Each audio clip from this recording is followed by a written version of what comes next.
Lo que sigue es oscilaciones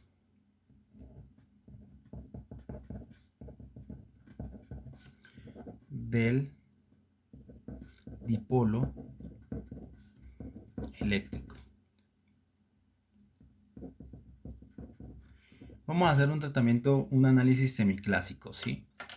Semiclásico desde el punto de vista de que ustedes saben que si hay una variación del dipolo eléctrico, ¿sí? Pues el electromagnetismo pues nos dice de que ese dipolo eléctrico que está variando en el tiempo, pues lo que va a hacer es emitir radiación. Entonces lo que tenemos, por ejemplo, si tengo una partícula cargada positiva y otra negativamente y está en una distancia d, ¿sí? Entonces nosotros sabemos que el dipolo eléctrico pues va haciendo la carga, ¿sí? Por la distancia. O sea, el, coloquémosle más bien esta distancia r, ¿vale? Cambiémosle el nombre, coloquémosle r, entonces el dipolo va siendo igual a r, ¿sí? Por la carga. Entonces básicamente si este r está cambiando con el tiempo, que son vibraciones que no las vimos, en mecánica cuántica pues se describe por medio de un oscilador armónico, ¿sí? Entonces, si esto está cambiando en el tiempo, entonces esta separación está cambiando en el tiempo, ¿sí? Si el dipolo eléctrico está oscilando en el tiempo, pues quiere decir que este R también está oscilando. Y oscilar así, que estos se estén alejando y acercándose mutuamente, pues son vibraciones, ¿sí? Son vibraciones, es lo que le llamamos vibraciones. Entonces, fíjense que si se está moviendo así, entonces quiere decir que el dipolo eléctrico está variando, ¿sí? ¿Y eso qué quiere decir? Que los campos eléctricos, ustedes saben que el campo eléctrico depende de la distancia, los campos eléctricos estarían variando en el tiempo. Y si un campo eléctrico está variando en el tiempo, entonces quiere decir que también se produce un campo magnético inducido y eso va a viajar como ondas electromagnéticas, ¿sí? Eso es lo que nos enseña el electromagnetismo. Entonces, toda esta vibración se transforma en radiación y a medida que va emitiendo radiación, pues esto va dejando de oscilar porque la energía se debe conservar, la energía se está escapando en radiación. Entonces, en algún momento esto va a dejar de oscilar y esto va a dejar de emitir radiación cuando esté quietico, ¿sí? Entonces, por eso es importante eh, calcular cómo es el dipolo eléctrico, porque dependiendo de cómo evoluciona, ¿sí? Cómo evoluciona temporalmente el dipolo eléctrico, entonces eso nos va a decir si hay radiación o no, ¿sí? Variaciones en el tiempo del dipolo eléctrico, eso implica inmediatamente radiación. Eso en mecánica clásica. ¿Listo? Entonces, bajo ese concepto, ¿sí? De hallar solamente las variaciones de este dipolo eléctrico, sabemos de que ya hay una emisión de radiación.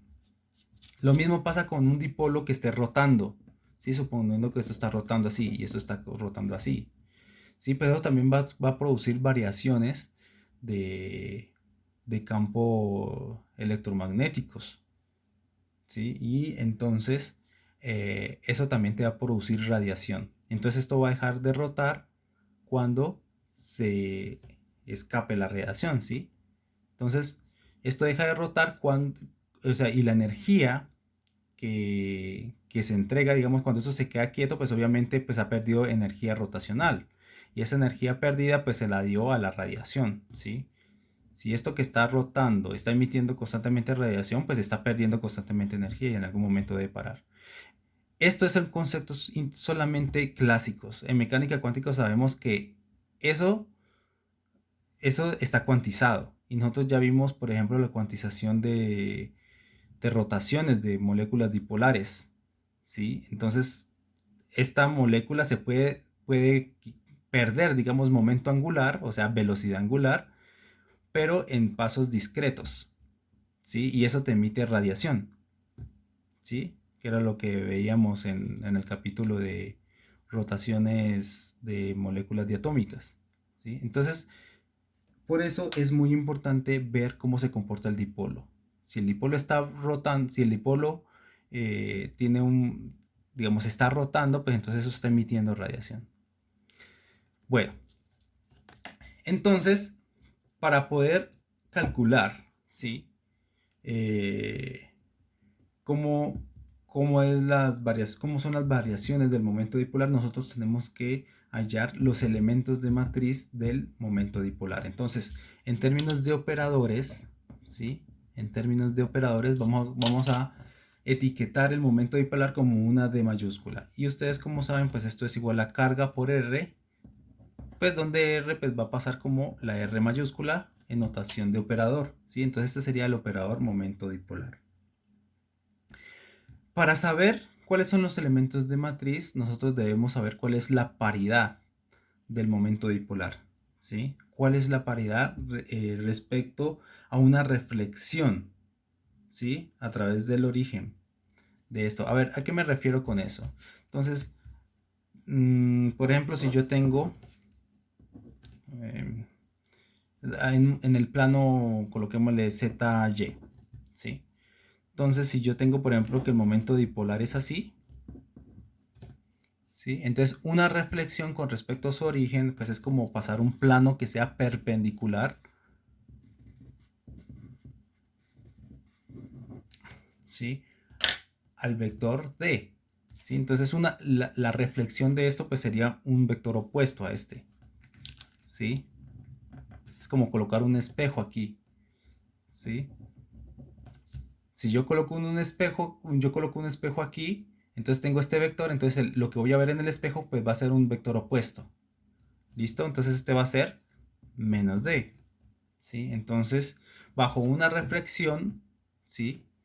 De D, pues voy a obtener un vector que es menos D. O sea que esto tiene una paridad impar, ¿sí?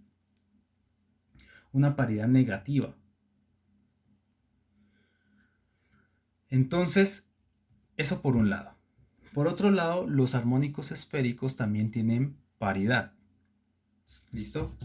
Entonces, por ejemplo, de las propiedades de los armónicos esféricos, que es aplicarle una reflexión de este tipo. ¿Sí? Fíjense que acá pues tiene un ángulo, este tiene un ángulo, yo que sé, teta, y acá en el eje, en el plano XY, pues tendrá un ángulo psi, ¿sí? Y también tiene una parte radial. Bajo esas condiciones, ¿cómo se transforman los armónicos esféricos bajo una reflexión? ¿Sí? Entonces, una reflexión implica de que el ángulo teta lo voy a cambiar, por ejemplo, a pi menos teta. ¿Sí? Esto es en coordenadas esféricas. ¿Sí? Y si simplemente le voy a decir que esto es igual a pi más si. ¿Listo? Entonces, bajo estos criterios, ¿sí? Y el radio, pues obviamente queda igual, ¿no? El radio siempre es positivo, pues esto siempre es igual. Entonces, si yo hago estas transformaciones, es como es pasar este vector en sentido opuesto, ¿sí? Es las simetrías de reflexión. Entonces, los armónicos esféricos, cuando yo hago esto, ¿sí? Pues se transforma, pues esto va a ser un armónico esférico de L y M, ¿sí? Que va a depender de teta y psi. Entonces, así lo voy a transformar, a teta lo voy a transformar así, pi menos teta. Y psi lo voy a transformar a pi más psi. ¿Sí? Y esto resulta de que esto es menos 1 a la L, ¿sí? Por Y de LM. Esto se puede probar, digamos, fácilmente. Entonces, tengo esto, ¿sí? Entonces, fíjense que esto tiene cierta paridad, ¿sí? Por ejemplo, el armónico esférico es invariante, ¿sí? Bajo una reflexión cuando él es par. Fíjese que esto se supone que hemos rotado el sistema para que quede como una reflexión, ¿sí? Entonces, fíjense que si L es par, entonces tengo paridad más 1. ¿Sí? O sea que es invariante, queda el mismo armónico esférico, fíjense. Te quedaría y de Lm de pi menos teta, pi más si. Y si L es par, pues esto siempre va a ser positivo y esto pues te va a quedar igual a m teta. Sí, o sea, es invariante, o sea, lo roto estos ángulos y me queda el mismo armónico esférico. ¿Sí? Es invariante. ¿Sí? No es como el de acá, el dipolo eléctrico. El dipolo eléctrico bajo una reflexión pues sí cambia, tiene una polaridad -1, ¿sí? Cambia de signo. Acá, si L es par, esto no va a cambiar de signo. ¿Sí? El armónico esférico es invariante. En cambio, si L es impar, entonces lo que tengo es paridad impar, o sea, -1. O sea que el armónico esférico, bajo esa rotación, lo que tengo es menos, ahora sí el armónico esférico cambia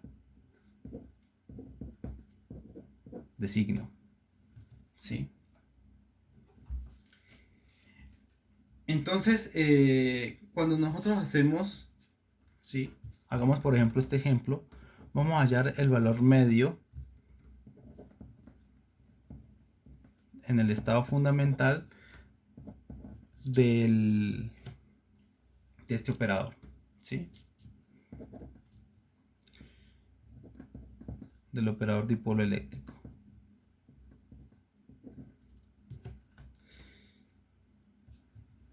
Pues esto es igual a 0. Es igual a 0 porque este tiene paridad como este tiene una paridad +1, ¿sí? Y este también tiene una paridad +1, entonces pues este tiene una paridad -1, ¿sí? Entonces, ¿qué pasa? Pasa que esto, podemos hacer un ejemplo, esto que está aquí es una integral, ¿sí? Sobre todo la parte radial y sobre todos los ángulos posibles, ¿sí? Esto que está aquí es esta integral. Bueno, si quieren podemos colocarle aquí integral sobre un diferencial de volumen por sí de 1,0,0 asterisco que te depende de r, teta, sí por el operador de por sí de 1,0,0 de r, teta, sí. ¿Sí? La parte radial pues simplemente, a ver, este operador actuando sobre la parte radial, pues este operador se convierte en el radio, ¿sí? Y se integra por aparte, ¿sí? Y te quedan los armónicos esféricos, ¿sí? Incluyendo la paridad de la parte radial. Bueno, lo que en conclusión les quiero decir es que, por ejemplo, como estamos integrando sobre todo el espacio, entonces va a haber un vector que te va a dar, o sea, toda esa integral te va a dar algún valor así, digamos, ¿sí? Señalando así. ¿Sí? No le coloquémosle D por esa probabilidad que tenemos acá de estos armónicos. Entonces esto va a tener una especie de dirección, supongamos así. Pero como estamos integrando en el espacio, entonces cuando estemos sumando una parte de acá con un ángulo, digamos con ángulos que tengan el vector opuesto, ¿sí? Pues fíjense que en este caso, como la paridad de D es impar, pues entonces acá te va a dar -D, ¿sí? Y estos, como tienen paridad par, estos van a tener el mismo signo. O sea que en definitiva todo este producto te va a dar negativo. Te va a dar negativo y va a tener la misma magnitud del que te dio acá. Entonces esos dos al sumarlos pues se cancelan y te da 0. Y así con todos los posibles. ¿Sí? Es como hacer una sumatoria de una función par y una función impar. Esa sumatoria sobre todo el espacio siempre te va a dar 0 porque precisamente pasa eso. Te van a dar contribuciones positivas que se van a cancelar con contribuciones negativas. ¿Sí? Entonces esto es importante. ¿Sí? Fíjense. Entonces esto te da 0. Precisamente por eso. ¿sí? Y uno lo puede comprar, uno puede reemplazar valores y todo ese tipo y integrar y seguramente le va a dar cero, sino que para evitarnos todo ese tipo, ese procedimiento, pues hacemos de una vez. Ahora veamos qué nos da este.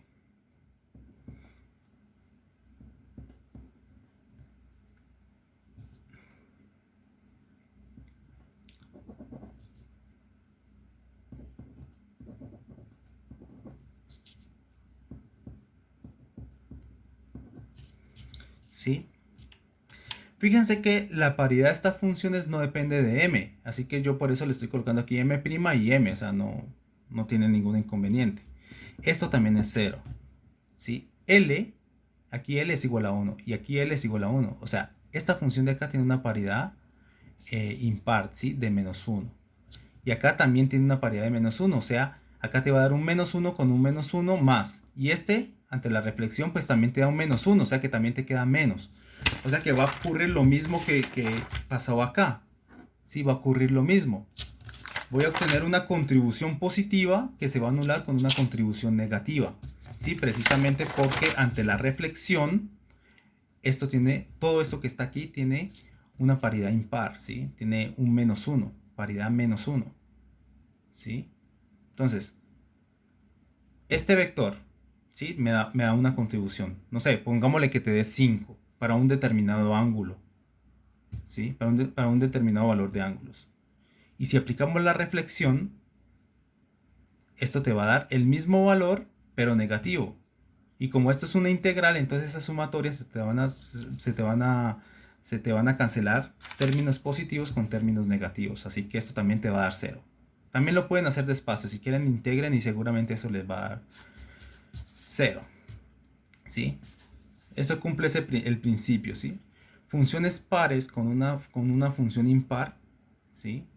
Siempre se te anula cuando haces una integral sobre todo el espacio. Eso es así.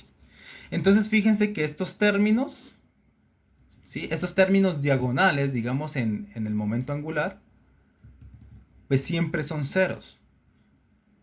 Entonces ahí van a haber términos que van a ser diferentes de cero, ¿sí? Van a haber elementos de matriz no diagonales que van a ser diferentes de cero. Claramente este.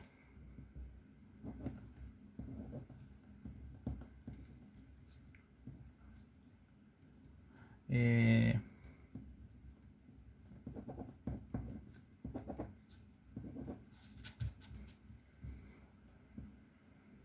Coloquémosle, por ejemplo, este.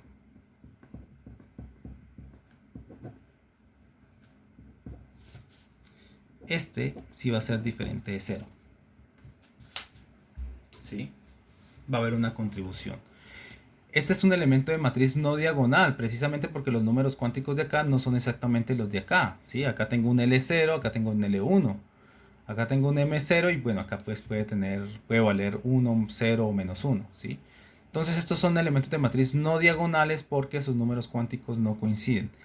Pero hay una diferencia, que esta función ante reflexión es una función par, ¿sí? Te da el mismo resultado, te da más 1. Este tiene, ante la reflexión, como L es igual a 1, pues te da una paridad menos 1. Y este, ante la reflexión, también te da menos 1. Este te da más 1, este te da menos 1 y este te da menos 1. Menos con menos te da más. O sea que este término, ¿sí? No le apliquemos la reflexión, pero este término pues te da una cierta contribución. Y la reflexión de este término te da la misma contribución y de signo positivo, porque este tiene paridad menos 1 y este tiene paridad menos 1, menos con menos más, y este tiene positivo. Entonces esos términos, ahora sí, este de acá con este de acá no se van a anular porque tienen los mismos signos, se van a sumar antes. Entonces obviamente esta integral, esto como está acá, es diferente de cero. ¿Listo? Entonces estos términos son diferentes de cero. ¿Qué otro término es diferente de cero? Por ejemplo, el 3.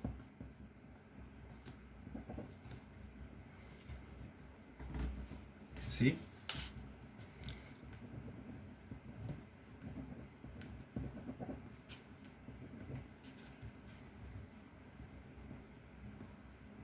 por ejemplo, el 1